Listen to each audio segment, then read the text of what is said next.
Hi kids, welcome back to online classes. आज हम आपकी हिंदी की बुक से एक कहानी मज़ेदार हास्य व्यंग्य है। ये हास्य कथा है कंजूस मक्खी चूस। एक मज़ेदार किस्सा है, आपको सुनते हुए बड़ा मज़ा आएगा। यहाँ पे कंजूस अपने एक मित्र को अपने घर पे बुलाता है खाने के लिए, लेकिन क्या है कि वो उसको खाना खिलाता ही नहीं। कैसे? पढ़ते हैं, चलिए। कुछ दिन हुए, दिल्ली में एक कंजूस रहता था। वह इतना कंजूस था कि चूल्हे की राख भी नहीं फेंकता था। उसकी जो पत्नी थी वह उसकी कंजूसी से तंग आ चुकी थी, क्योंकि उसे भरपेट खाना भी नहीं मिलता था। एक दिन कंजूस ने अपने मित्र को भोजन पर आमंत्रित किया। इससे पहले कंजूस ने कभी किसी दोस्त को नहीं बुलाया अपने खाने पे।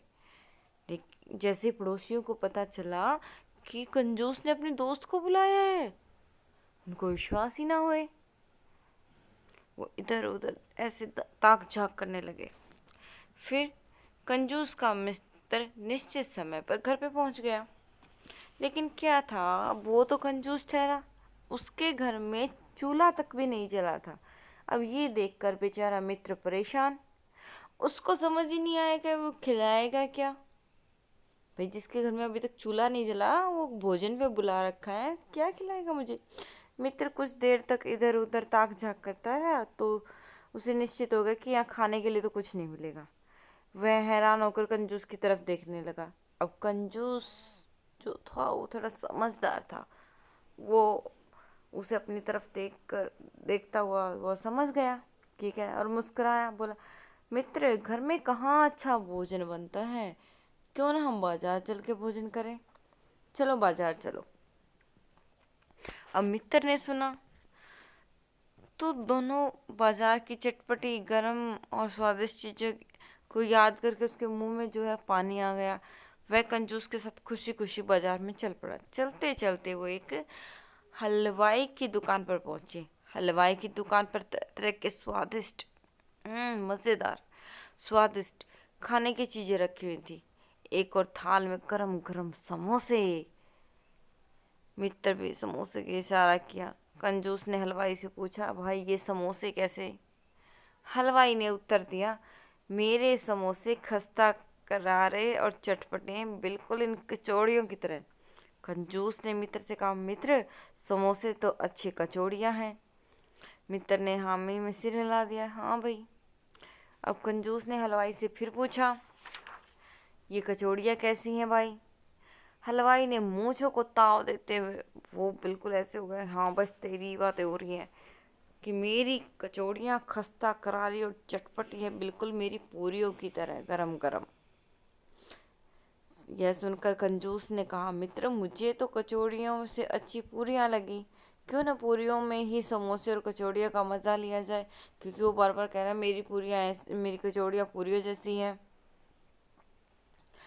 अब मित्र ने फिर खुशी खुशी सिर हिला दिया कि चलो पूरियाँ मिलेंगी खाने के लिए।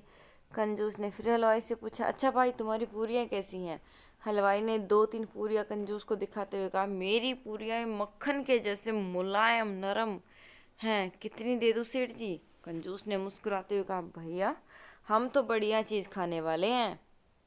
तुमने पूरियों को मक्खन जैसा बताया, इसका अर्थ है कि मक्खन पूरियों से बढ़िया है, हम तो मक्खन ही खाएंगे। ओ आओ मित्र, मक्खन की दुकान पर चलें। इतना कहकर कंजूस आगे चला गया।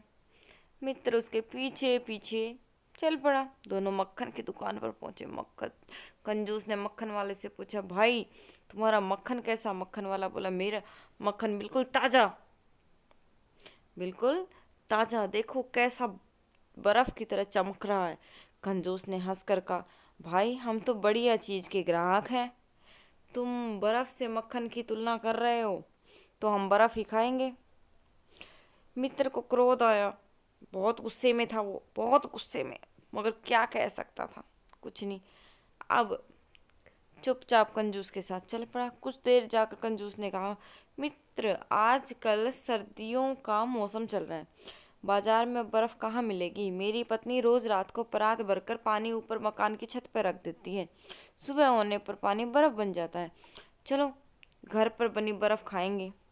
कंजूस ने घर आकर धूप में चारपाई बिछा दी। उसकी पत्नी को आवाज दी, जरा परात में रखी बर्फ ले आओ।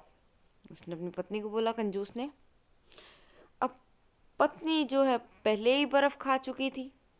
कंजूस ने जब ये सुना तो बोला, मित्र, बर्फ में भी कुछ देर बाद पानी ही बन जाना है, तो क्यों ना पानी ही पी लिया जाए। यह देखकर, और पानी वैसे भी स्वास्थ्य के लिए काफ़ी अच्छा होता है। पानी से बढ़िया इस दुनिया में कोई चीज़ नहीं है। उसने खिलाया खुलाया कुछ नहीं, उसको घुमा फिरा के वापस कर लिया। मित्र के पेट में भूख के मारे चूहे कूद रहे थे। अब बहुत जोरों की भूख लगी। अब कोई तुम्हें खाने पे बुलाता है तो वो घर से खा के थोड़ी आता है। उसके पेट में बहुत जोरों से भूख लगी हुई थी, चूहे कूद रहे थे। वो कंजूस से किसी न किसी तरीके से अपना पीछा छुड़ाना चाहता था। उसने मरी सी आवाज़ में कहा, ठीक है, पानी ही पिला दो। कंजूस ने घड़े में रखे पानी का गिलास भरा, मुस्कुराकर मित्र को थमा दिया। मित्र भूखा तो था ही, किंतु बाजार की खाक छानते छानते उसका क्या था, गला भी बिल्कुल सूख चुका था। वह गटागट पानी पी गया। पानी पी कर वह बिना कुछ कहे बाहर निकल गया। पड़ोसी ने जाते ही उसे घेर लिया और पूछने लगे कि कंजूस ने क्या क्या खिलाया। बताओ भाई, कंजूस ने क्या क्या खिलाया। जब उन्हें पता चला कि कंजूस ने सिर्फ पानी ही पिलाया तो वो हंस पड़े। तभी भीड़ में से एक हंसते हुए बोला, हाँ हाँ हाँ हाँ। तो अब वो मित्र था जो, वो बोला, हंस क्यों रहे हो। अरे मैं तो इसलिए हंस रहा हूँ कि कंजूस ने कम से कम पानी तो पिलाया। ये कम बड़ी बात नहीं है कि उसने पानी पिला दिया। कंजूस घर के भीतर बैठा बैठा ये सारी बातें सुन रहा था, मगर ये सब उसके ऊपर से जा रहा था, उसको कोई असर नहीं होने वाला था, उसे ऐसे ही रहना था। वही बात है ना, काले कंबल को बार बार धोने से वो सफ़ेद नहीं हो जाता। तो कैसी लगी आज की कहानी? बड़ी मज़ेदार थी ना। आई होप कि आपको भी पसंद आई होगी। So thank you, have a nice day.